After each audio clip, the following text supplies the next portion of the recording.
और अब देखिए महंगाई विस्फोट, न रोक न टोक। मैं हूं आपके साथ आशा झा।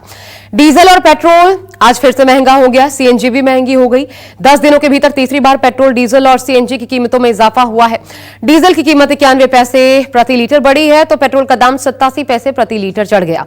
सीएनजी भी 1 रुपए किलो महंगी हो गई। सरकार कह रही है यह अंतर्राष्ट्रीय संकट का नतीजा है और जनता पर अभी कम बोझ डाला जा रहा है, लेकिन विपक्ष का इल्जाम है कि महंगाई सरकार की गलत नीतियों से आई है। सरकार ने जनता से सच्चाई छिपाई है।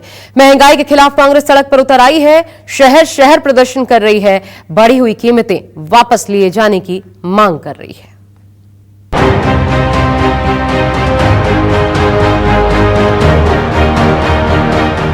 दस दिन में तीसरी बार पेट्रोल डीजल के बढ़ गए दाम। पेट्रोल का भाव 87 पैसे चढ़ा, डीजल भी हुआ 91 पैसे महंगा। सिलसिला बन गई महंगाई। आम आदमी पर फिर मुसीबत आई। लोगों का हुआ बुरा हाल। दिल्ली से पटना तक सबका जीना मुहाल। बहुत ज्यादा है, बहुत कमा के खाना मुश्किल हो रहा है। कमाई भी बढ़ रही है। कमाई बिल्कुल नहीं है, है ही नहीं है, ये समझ लो जीरो है। भाई साहब अब तो कम का ही भराना पड़ रहा है। पेट्रोल आज तो मिल भी रहा है, 2-4 दिन पहले तो मिल भी नहीं रहा था। जयपुर में ये भी हालत हो गई। जयपुर में कई पेट्रोल पंप ड्राई हो गए हैं। कई जगह मानसरोवर में पेट्रोल नहीं मिल रहा था। हम तो जगह जगह घूमते हैं हमारे काम से, लेकिन पेट्रोल मिल नहीं पा रहा है प्रॉपर। बढ़ गया सर, लेकिन ऑटो वालों का नहीं बढ़ा है। सबसे ज्यादा हनान जयपुर के अंदर हो रहा है वो ऑटो वालों का हो रहा है। मतलब भाई हम तो यही बोलना चाहेंगे कि सरकार को यही समझ में नहीं आ रहा कि सरकार चाहती क्या है। मिडिल क्लास को मार के रख दिया है क्या? छोटी छोटी फैमिली वाले जो कम सैलरी में काम करते हैं वो कैसे गुजारा करेंगे बताओ। देखो ऐसे तो बढ़ना चाहिए। कब से मोदी जी ने कंट्रोल किया है, लेकिन अपने कंपैरिजन पाकिस्तान, बांग्लादेश, श्रीलंका ऐसे कोई देश से कराना नहीं चाहिए। क्या कहना चाहिए, तो सर गरीब आदमी के ऊपर ही मार पड़ रहा है। ठीक ना, पेट्रोल डीजल सारा महंगा हो गया। गैस उसे नहीं मिलता है। सरकार पहले जो था वो ठीक था, ये सरकार चेंज होने के बाद ना पूरा बुरा हालत गरीब आदमी के ऊपर ही सारा पड़ रहा है। कुछ नहीं, कहना क्या है, ठीक है। प्रॉब्लम क्या है? कोई दिक्कत नहीं है। तरीके से क्राइसिस कैसे चल रहा है? सबके पैसे बढ़ा रहे हैं, सारे चीज सब कुछ बढ़ रहा है। इनकम भी तो बढ़ रहा है, फिर बढ़ रहा है तो क्या दिक्कत है? तो सोचना चाहिए सबके बारे में। प्रॉब्लम तो सबको हो रही है। एक्चुअली क्या है कि हम लोग रोज अप एंड डाउन करने वाले हैं और हम लोग का काम ही है फील्ड का। तो जिसको फील्ड का काम है सर, उसके लिए तो बहुत ज़्यादा ही मतलब कि समझिए कि पेनफुल सिचुएशन है। मिडिल क्लास पे तो हमेशा फर्क पड़ रहा है। पेट्रोल बढ़ रहा है तो फर्क तो बहुत पड़ रहा है हमें। नुकसान तो है ही है, अब लेकिन क्या करें, जिनका काम है उनको गाड़ी तो निकालनी पड़ेगी। हमारा जो पेट्रोल का जो बजट बढ़ा है, हमारी सैलरी में इंक्रीज तो इतना हुआ नहीं है जितना पेट्रोल में पैसे बढ़ रहे हैं। और ऊपर से ट्रैवल इतना लंबा पड़ जाता है। हमारा 200 रुपये का तो पर डे का तेल ही है। 6,000 रुपये तो मंथली हम वैसे पेट्रोल पंप को ही देना पड़ता है हमें। 15-16 हज़ार में हम क्या कमाएंगे, क्या फैमिली को चलाएंगे अपना। जैसे बढ़ी महंगाई, कांग्रेस सड़क पर उतर आई। जिंद, कैथल, गुरुग्राम, हरियाणा में कांग्रेसियों ने छेड़ दिया संग्राम। पेट्रोल डीजल गैस का रेट कम करो, कम करो, कम करो।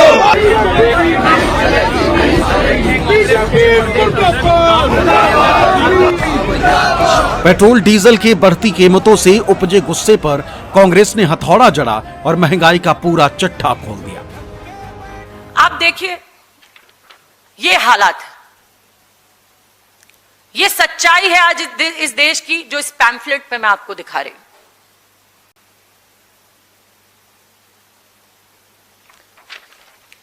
आज दूध 56 रुपए से 58 रुपए, 3% से ज्यादा बढ़ गया है। आटा 32 से 36, 12.50% बढ़ गया है। चावल 12.50% बढ़ गया है। तुअर दाल 120 से 138, 15% से ज्यादा बढ़ गई है। सब्जियां 10 से 25% तक महंगी हो गई हैं। आज खाने का तेल, जो मोदी जी ने कहा खाने का तेल कम इस्तेमाल करिए, मोदी जी कैसे इस्तेमाल करेगा कोई? कैसे करेगा कोई इस्तेमाल? आज 12% से तेल बढ़ गया है। 150 से 168 रुपए पर पहुंच गया है। कांग्रेस समेत विपक्ष के सभी दलों ने डीजल पेट्रोल की बढ़ी कीमतों को लेकर सरकार को निशाना बनाया, लेकिन बीजेपी ने पश्चिम एशिया संकट का जिक्र कर महंगाई की जिम्मेदारी से पल्ला झाड़ लिया। मैंने पहले भी कहा था, ये सबसे ज्यादा जो है झटका देश की जनता को लग रहा है। क्योंकि जहाँ पेट्रोल डीजल बढ़ता है हर चीज का दाम बढ़ जाता है, हर चीज में महंगाई आ जाती है और वो जो है जनता के लिए बहुत घातक होती है। तो हमारी गलत विदेश नीति के चलते आज हमारे पेट्रोल डीजल के दाम इतने बढ़ते जा रहे हैं और ये सरकार ये सोचती कि हम 80-90 पैसे रोज बढ़ा के शायद जनता को समझ में न आए। देना तो हर एक को रोज जेब से पड़ता है, वो सब जोड़ती रहती है। अब तो 5 रुपये बढ़ चुके हैं, 15-20 कितने रुपए प्रति लीटर जाएगी कोई जानता नहीं है। इसलिए बेहद चिंता, बेहद गंभीर चीज है। ये तेल के वृद्धि के बारे में स्वाभाविक है, चिंता का विषय है और 125 करोड़ के देश में तेल का उपयोग और खपत भी बहुत ज्यादा है। लेकिन एक बात सबको याद रखना होगा कि जो परिस्थिति तेल के सप्लाई का है या आपूर्ति का है, ये कोई भारत नहीं थोपा है और ये स्थिति भारत के कारण नहीं है और ये स्थिति भारत में कोई ऐसा कदम उठाया गया है उसके कारण नहीं है। ये वैश्विक स्थिति जो उत्पन्न हुआ है जिससे पूरा भारत और दुनिया प्रभावित है, उसका ही प्रकोप भारत पर भी है। मेरी सरकार, मेरे प्रधानमंत्री आदरणीय नरेंद्र मोदी जी ने जितना संभव हुआ और जब तक संभव हुआ हम लोगों ने उन चीजों को नियंत्रित करके रखा और आज भी ऐसा नहीं है कि हम लोग बहुत मैक्सिमम जितना हम लोग कर सकते हैं हम लोग वहां तक जा रहे हैं। अभी भी जितना नियंत्रित हो सकता है उतना करके हम लोग दाम बढ़ाने का कार्य सरकार के द्वारा किया जा रहा है। सरकार को कष्ट है इस बात का कि आम जनता त्रस्त है? नहीं, कोई कष्ट नहीं है। आम जनता के सरोकारों से नहीं चल रही है ये सरकार। इसे चुनाव जीतने का एक मंत्र आ गया है, वो कैसे संस्थाओं को, संगठनों को मैनेज किया जाए और चुनाव जीत लिया जाए। चुनाव जीत लिया तो लाइसेंस मिल गया कि आप जन विरोधी कोई भी नीति लेते रहे। ये पेट्रोल डीजल का प्राइस हाइक फिर से हुआ। ये लास्ट 15 मई से आज तक वो 3 बार प्राइस हाइक हो चुका है। आज कलकत्ता में प्राइस है पेट्रोल का 1110 रुपीज 64 पैसे और डीजल का 97 रुपीज 2 पैसे। ये पेट्रोल 94 पैसे आप, डीजल 95 पैसे आप। देखिए ये क्या हो रहा है। ये वो लोग बोल रहा है ये वॉर सिचुएशन है। अरे 2014 से क्या वॉर सिचुएशन चल रहा है। परिस्थिति दुनिया भर में जो चल रही है, आर्थिक स्थिति, इकोनॉमी पर उसका काफी प्रभाव है। सालों से डीजल पेट्रोल का दाम बढ़ रहा था, सरकार सब्सिडी दे करके उसमें और चला रहा था, लोगों के ऊपर प्रेशर ना आए, लेकिन एक सीमा के बाहर हो गया है। ऑयल कंपनीज का नुकसान बहुत ज्यादा हो रहा है, इसलिए थोड़ा थोड़ा दाम बढ़ाने के लिए मजबूर है सरकार। 10 दिन के अंदर भारत की जनता के जेब पर तीसरी बार मोदी सरकार ने प्रहार किया है, डकैती डाली है। अभी परसों ही मीटिंग हुई थी, लौट के आए थे रोम से, इटली से, 5 देशों की यात्रा के बाद, तो कहा था बड़े सुधारात्मक कदम उठाए जाएंगे। 10 दिन के अंदर तीसरी बार 3 रुपए, 1 रुपए, लगभग 1 रुपए, 5 रुपए वृद्धि कर दी। पेट्रोल और डीजल के दाम एक महीने में तीसरी बार बढ़े हैं, वो भी चुनाव के बाद, और हो सकता है आगे और बढ़े, क्योंकि हमारे पेट्रोल और डीजल हमको कहां से लेना है, तेल कहां से लेना है, इसका फैसला आज अमेरिका करता है। अभी ईरान के विदेश मंत्री ने कहा हम तो सस्ते में तेल देने को तैयार है, लेकिन अमेरिका मना करता है, भारत को लेने नहीं देता है।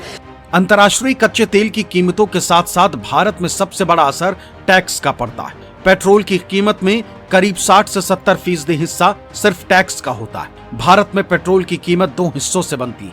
एक है केंद्र सरकार की एक्साइज ड्यूटी और दूसरा राज्य सरकार का वैट। राज्य सरकारों में तेलंगाना, आंध्र प्रदेश, महाराष्ट्र, राजस्थान और मध्य प्रदेश जैसे राज्यों में पेट्रोल पर टैक्स ज्यादा लिया जाता है, जिसकी वजह से वहां पेट्रोल की कीमत भी ज्यादा रहती है। इसी तरह आंध्र प्रदेश और महाराष्ट्र में भी टैक्स ज्यादा होने की वजह से पेट्रोल आमतौर पर महंगा मिलता है। वहीं अंडमान निकोबार, दादर नागर हवेली और कुछ केंद्र शासित प्रदेशों में पेट्रोल पर टैक्स काफी कम है, जिससे यहाँ पेट्रोल की कीमत बाकी राज्यों की तुलना में कम रहती है।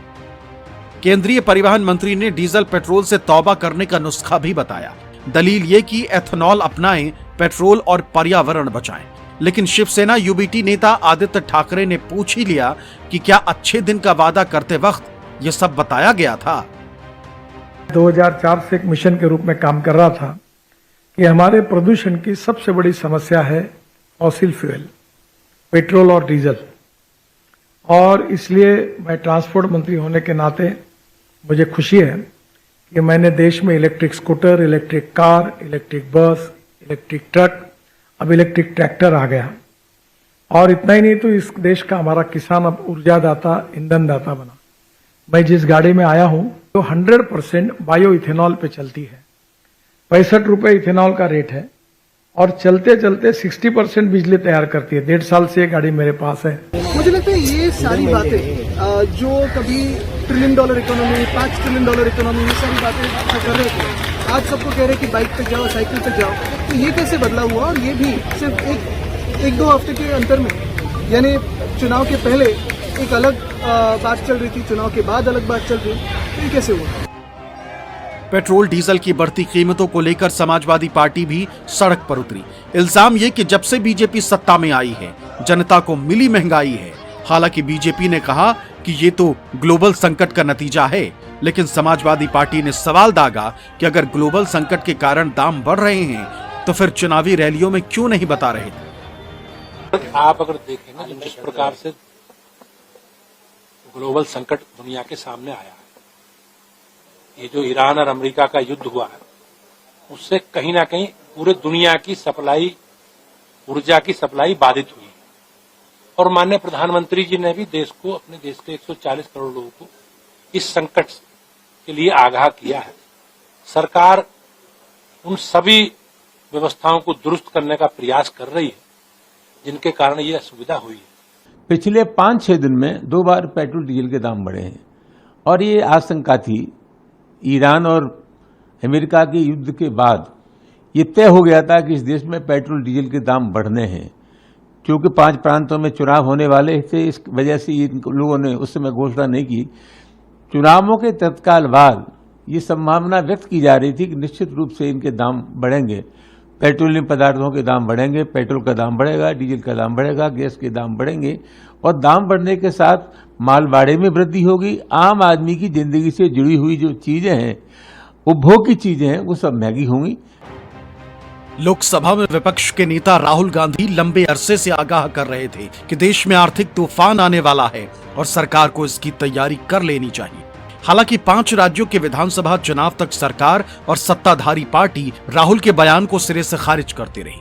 ये इल्जाम भी लगाते रहे कि राहुल गांधी देशवासियों में भ्रम फैला रहे। यही वजह है कि महंगाई का सिलसिला शुरू होते ही राहुल गांधी के तेवर तल्ख हो गए। लेकिन बीजेपी कह रही है कि राहुल गांधी हार की हताशा में बोल रहे हैं। राहुल गांधी अहंकारी हो गए। राहुल गांधी को और कुछ आता है? कुछ आता है राहुल गांधी को? बार बार हारते हैं, बेशर्मी से हारते हैं। कांग्रेसियों की जमानत जब्त होती है, फिर भी अहंकार, अड़े हैं, खड़े हैं और कुछ ना कुछ सड़े भी हैं। तो क्या बोलते हैं भाई? और जिस तरह से विदेश यात्रा पर उन्होंने बात कही है, वो तो बहुत ही शर्मनाक है ना। भर्त्सना करता हूं, सपनों का सौदागर हूं और जुमलों से बहलाऊंगा। आज की रोटी छोड़ दो, कल चांद दिखलाऊंगा। ये है 2047 विकसित भारत की असलियत। 12 साल पहले जब मोदी जी प्रधानमंत्री बने, बोले 60 दिन दो, फिर बोले 60 हफ्ते दो, फिर बोले 60 महीने दो, फिर बोले 2022 तक हर सर पे एक छत होगी, किसानों की आय दुगनी हो जाएगी, 2 करोड़ रोजगार हर साल दूंगा। ठन ठन गोपाल, हुआ कुछ नहीं। अब 2047 तक ले गए हमें। मोदी जी, आप पिछले 12 साल लगातार हवाई यात्रा करते रहे, देश में हवाई किले बनाते रहे, विदेशों में जाकर मेलोडी टॉफी बांटते हैं और देश को लॉलीपॉप बांटते हैं। ये नई लॉलीपॉप आ गई। तो अच्छा हो, राहुल गांधी से पूछ लीजिए कि राहुल गांधी जी के यूपीए सरकार में जब 2014 में खत्म हो रहा था तो लगभग 10% का महंगाई दर था।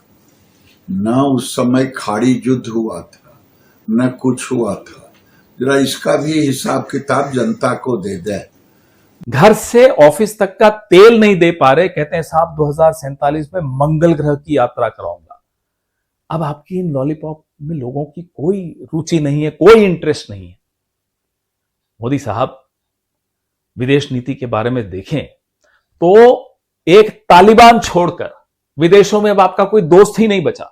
ईरान से आपने ऐसी दुश्मनी ली कि तेल और गैस की त्राही त्राही मच गई पूरे देश में। हाथ जोड़कर नम्र निवेदन है नरेंद्र मोदी जी, या तो एक अच्छा सलाहकार लाइए अगले 2-3 साल के लिए जो आपको मार्गदर्शन दे सके, और या फिर खुद आप मार्गदर्शक मंडल में शामिल हो जाइए। ऐसा है कि राहुल गांधी को कोई सीरियस नहीं लेता है, और कहने में कहीं शंका नहीं है कि उनका दूसरा नाम पप्पू है, और हम भारत के लोग अपने बेटा का नाम अब पप्पू रखना भी बंद कर दिए, केवल उनके चलते।